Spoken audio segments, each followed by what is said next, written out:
Bienvenue les complotistes de l'histoire, c'est bien ça que c'est.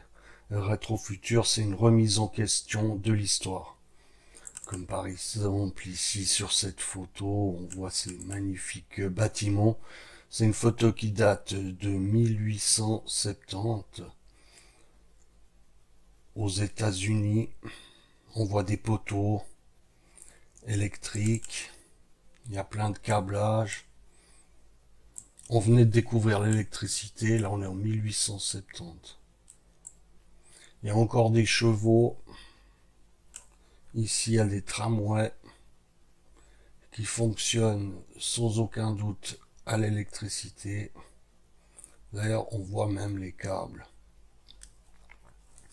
Donc c'est deux mondes qui s'affrontent, le monde des calèches avec des chevaux, le monde des funiculaires à l'électricité, le câblage, les lumières, en 1870, avec des bâtiments qui sont d'une hauteur impressionnante et d'une grande qualité architecturale, les ornements, les décorations, tout ça pour être construit, ça prend énormément de temps, énormément d'énergie pour une ville, un pays qui vient de d'être colonisé, d'être terminé d'être colonisé, qui sort de la guerre de sécession.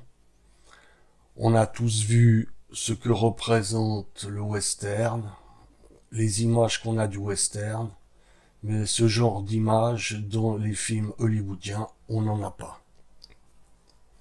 Remise en cause de l'histoire, on va parler des forts étoilés, des Star Forts, qui a été démocratisé sur le web par Michel Gibson. Ça, c'est un article de 2018. Michel Gibson, je suis sur son blog là, ça s'appelle Piercing the Veil of Illusion.com. Son blog, elle a une petite explication sur ce blog. Je crois fermement qu'il n'y aurait pas de mystère dans l'histoire si on nous avait raconté la vraie histoire. J'ai l'intention de fournir des preuves convaincantes à l'appui. J'ai été fasciné par les mégalithes de la majeure partie de ma vie et mon voyage m'a amené à découvrir la clé de la vérité. J'ai trouvé un tétraèdre étoilé sur le continent nord-américain en reliant les points des grandes villes et j'ai prolongé les lignes. Ensuite, j'ai noté les villes qui s'alignaient principalement de manière circulaire et j'ai fait un incroyable tour du monde d'endroits dont je n'avais jamais entendu parler, avec des similitudes remarquables entre les pays. Tout ce processus et d'autres pièces du puzzle qui se sont mis en place ont apporté des informations qui doivent être ramenées à la conscience collective. C'est donc le but de son blog où elle fait des parallèles et elle tire des traits sur toute la planète pour voir les points de convergence. Elle a un site internet que je vous conseille d'aller voir. Il y a plein de vidéos très intéressantes. Elle fait beaucoup de boulot. Et c'est elle qui nous a lancé principalement la communauté de la Terre plate dans les forts étoilés. Combien d'entre vous savent quelque chose sur les Star Forts? Ça c'est traduit de l'anglais. C'est le blog donc de Michel Gibson, traduit en français. Ils sont assez intéressants, massifs et beaux, et se retrouvent dans de nombreux styles différents partout dans le monde. On va en retrouver en Amérique du Sud, en Europe, au Japon. On en retrouve à peu près partout dans le monde. Et le principe est identique. Une étoile qui est apparente depuis la hauteur. Comme ici, à Fort Bourtange, aux Pays-Bas. Elle nous en présente un autre au Portugal.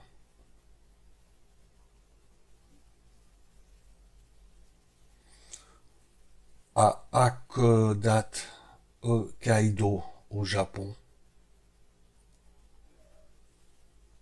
C'est exactement le même principe. Généralement, il y a un cours d'eau qui entoure, ligne bien droite, des étoiles vues depuis le ciel. Ici à Palmanova en Italie. Un autre style, plus arrondi, bien construit au centre, mais les constructions ne semblent pas toujours, en tout cas la majeure partie du temps, ne semblent pas appartenir à l'édifice, qui va jusque là d'ailleurs.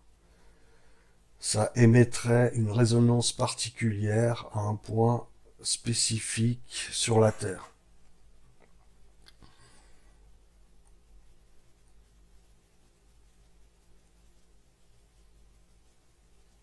Elle a eu la première introduction au Fort Étoilé en 2015.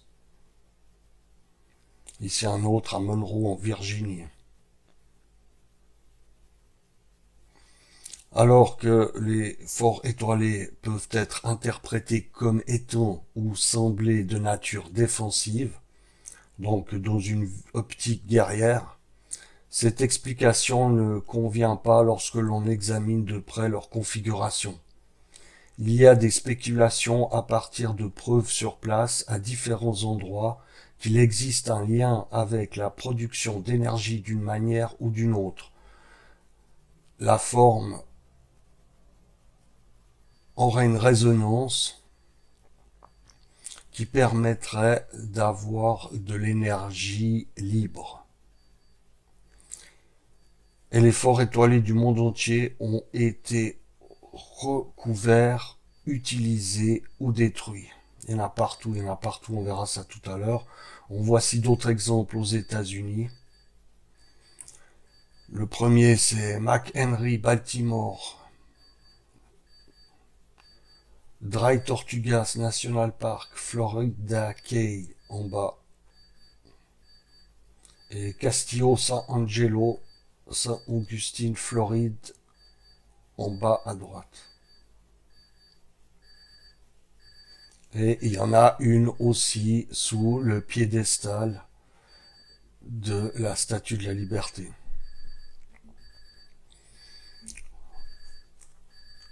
Ici, on n'avait jamais remarqué jusqu'à aujourd'hui. Ces informations sur Starford sont pertinentes pour mon voyage intuitif de découverte.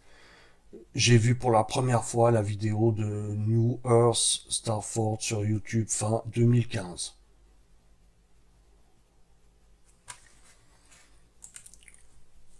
Il y en a partout sur la planète. Une petite recherche Google de Starford et puis on a plein d'exemples.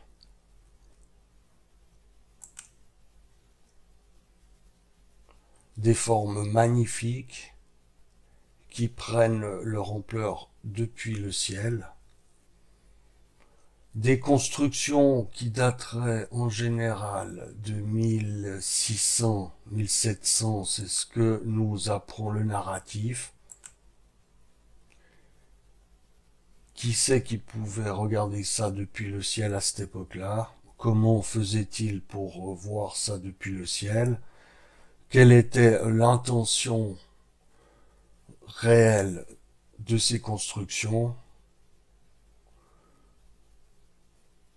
Une explication qui s'éloignerait du narratif traditionnel qui place tout sur la guerre. C'est toujours l'histoire, c'est toujours guerre, guerre, guerre, guerre. Alors qu'il semblerait de plus en plus, quand on découvre le passé en sortant de la matrice, on découvre qu'en fait c'était plutôt paix, paix, paix. Et les contrôleurs changeraient le narratif pour nous faire croire que nous avançons dans la bonne direction grâce à leur guidée. Des formes magnifiques.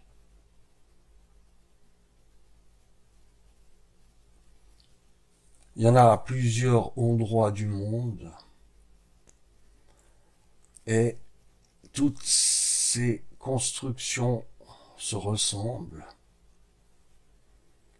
Il y aurait donc des personnes formées, spécialisées dans l'édification de forts étoilés, qui auraient travaillé en Europe, en Amérique, à une époque où même Christophe Colomb n'avait pas été.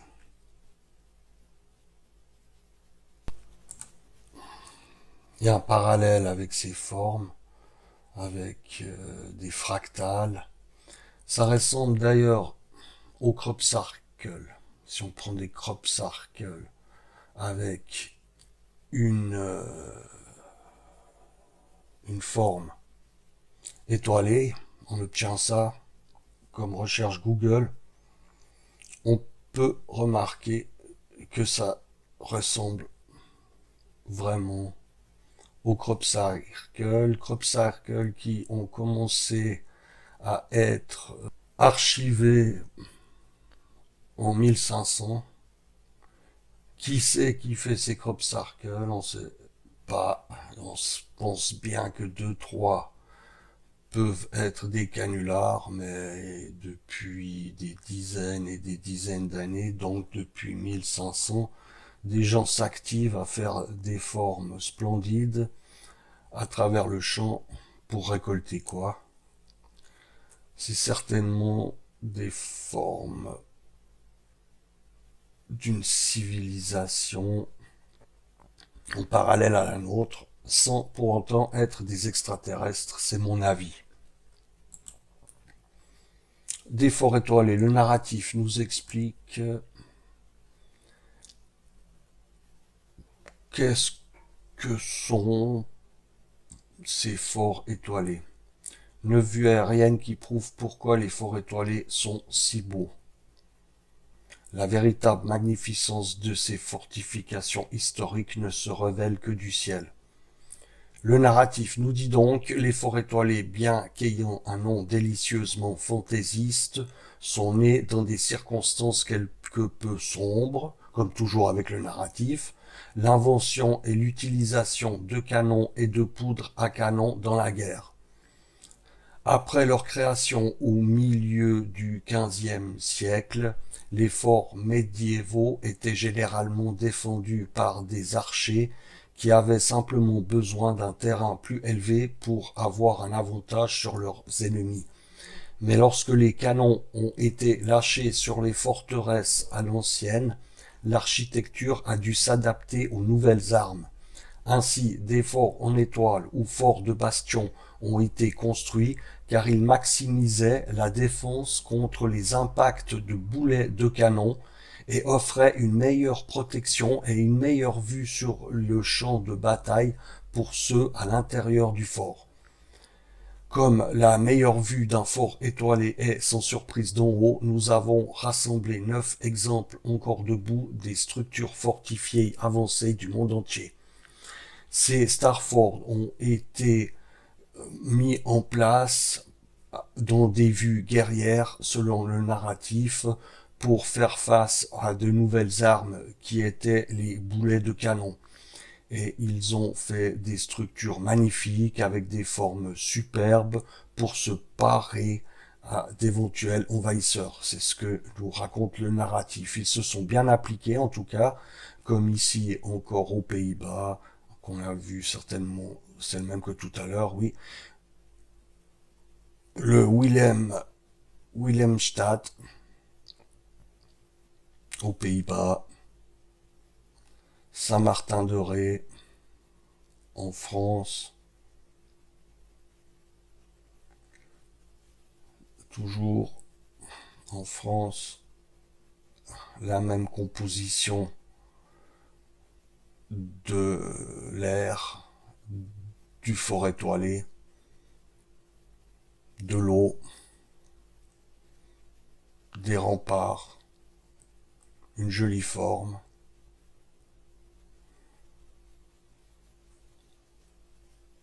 Copenhague, Baltimore, Donc le narratif nous dit qu'il a été construit en 1798 et est surtout connu pour avoir inspiré l'hymne national Star Spangled Banner de San Francis Scott Key, qu'il a écrit après la bataille de Baltimore pendant la guerre de 1812.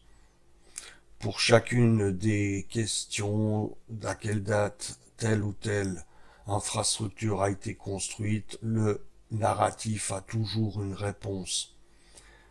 Ça voudrait dire qu'il y aurait eu une construction de forts étoilés pendant 200 à 300 ans sans qu'on en ait encore entendu parler. Grâce à Internet, on a pu commencer à en entendre parler. Mais on est quand même en 2021. C'est un peu bizarre ce blackout qu'il y a sur le phénomène des forts étoilés dans le narratif, le mainstream. Les forts étoilés n'étaient pas limités au monde occidental. Cet exemple au Japon a été construit en 1855 par Takeda Hisaburo, qui s'est inspiré des œuvres de Vauban. Ici en Italie, le narratif nous dit que l'architecte vénitien Vincenzo Scamozzi a construit ce fort en étoile à 9 branches en 1593 sous les idéaux de l'utopie, inspiré de l'utopie de Sir Thomas More. Ici au Canada, Halifax, bien que la colline ait été fortifiée depuis 1749, la citadelle actuelle en forme d'étoile a été construite en 1846.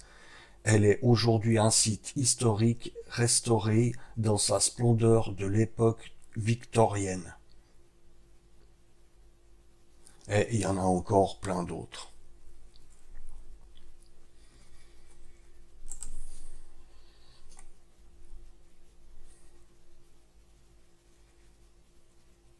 Ça fait penser aussi aux formes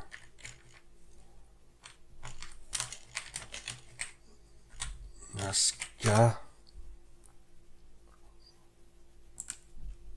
ces formes en Amérique du Sud, où il faut avoir exactement les mêmes capacités au sol de placer les éléments pour obtenir en hauteur des formes. Même si les dessins sont simples, il faut placer tout au bon endroit quand même, avec des proportions plus ou moins respectées, comme ici.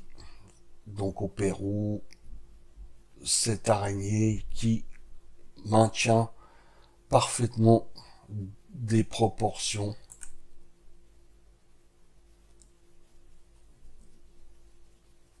C'est quand même la difficulté de ce genre d'exercice, où là on en a un qui fait 188 mètres, d'autres 70 ou 50 mètres. Ils sont creusés comme des chemins dans le sol.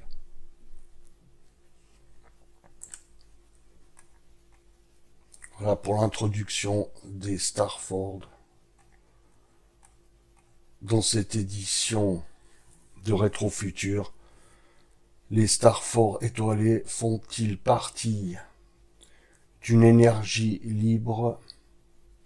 Ça serait des amplificateurs d'énergie placés dans des endroits stratégiques. Voilà ce que nous disons à la place du narratif. Des preuves sont plus ou moins là, à droite et à gauche. Il suffit de rassembler le puzzle, c'est ce qu'on est en train de faire en 2021. Merci de votre écoute. À bientôt. Hold on tight now and keep your eyes open. Look.